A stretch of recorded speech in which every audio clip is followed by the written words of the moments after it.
Joining us now is the Minister for Trade and Tourism and Investment, Simon Birmingham. Minister, thank you for your time. You'll be meeting with your UK counterpart today there in Canberra. What's the basis of this meeting? I don't think the UK even knows where it stands on Brexit at this point in time. So are you negotiating anything post-Brexit? And on what basis are you doing that?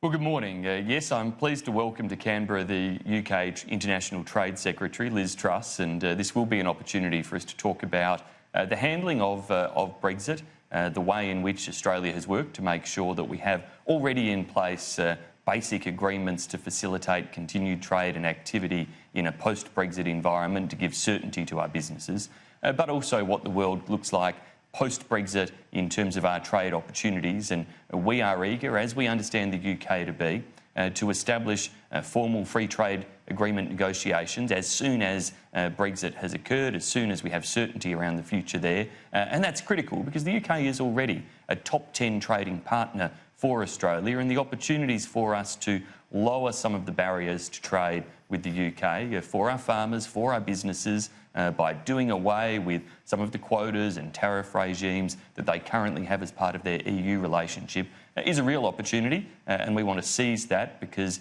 we've proven over the last 6 years that by doing these types of trade agreements, we can lift exports, we can grow Australia's trade surplus, and we can, by doing that, of course, underpin jobs and our economic strength. And is your counterpart able to tell you when Brexit will actually happen? Well, obviously, the government that she's a member of has a policy to ensure that Brexit occurs at the end of October. They are negotiating under what terms that is. Now, that's a matter for the UK and the EU to resolve. Our position is that we are already engaged in fruitful, constructive free trade agreement negotiations with the European Union. They're a very important partner for Australia, and we want to finalise those negotiations as quickly as we can. And we stand ready to work with the UK in whatever circumstance they determine for themselves through this process. Minister, the RBA said this week, be careful what you wish for when it comes to a deal between the US and China with the ongoing trade war. A deal might actually see some drawbacks for Australia in some export industries like gas. Do you agree with that assessment? I have stated publicly before that we would be concerned if a deal resulted in managed trade outcomes, that our farmers and businesses we back to compete on fair terms anywhere around the world. And if a US-China trade deal results in lowering tariff barriers, in creating something that is more equivalent to the China-Australia free trade agreement, well, that's fine. That's a matter of good negotiation on their part, and we will compete on a fair playing field. But if it were to be a managed trade outcome where there were firm commitments to buy certain volumes of different commodities that potentially meant there was a substitution away from Australian purchases, well, that would be a concern, and we would be monitoring that very closely. But ultimately, After you. We have, Laura, ultimately taken a bigger picture approach to this, which is to say that these types of trade disputes are creating global economic uncertainty.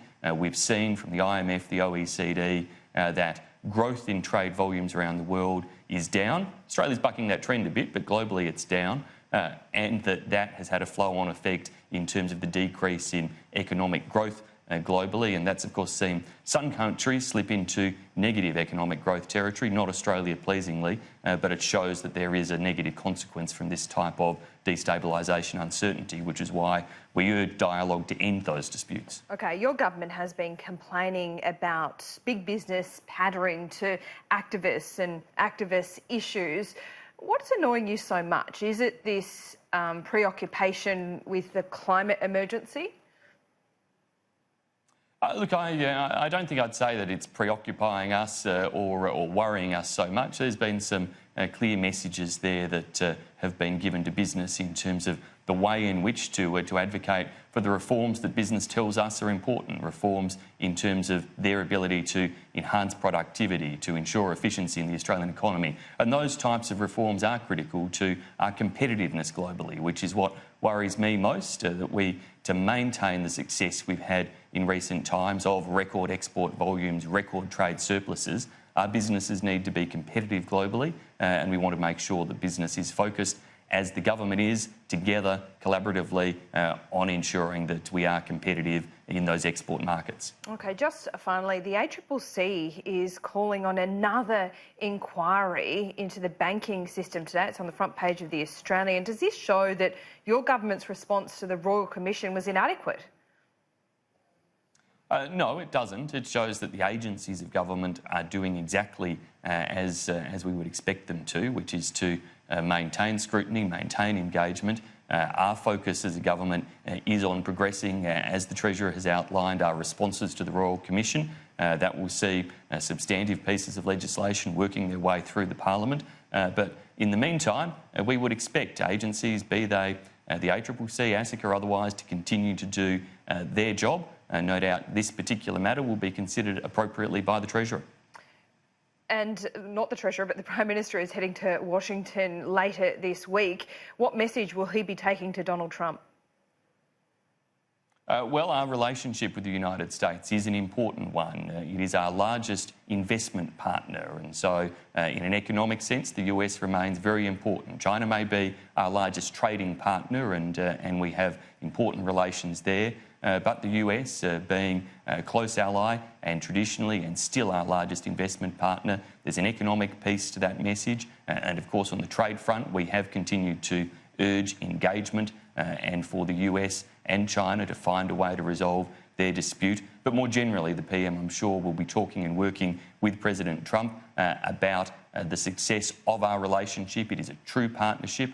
We are an ally and a partner who carries our weight fully, and what we want with the US is to make sure that they continue as they have to cooperate and to work, especially across our region, for continued stability and economic growth.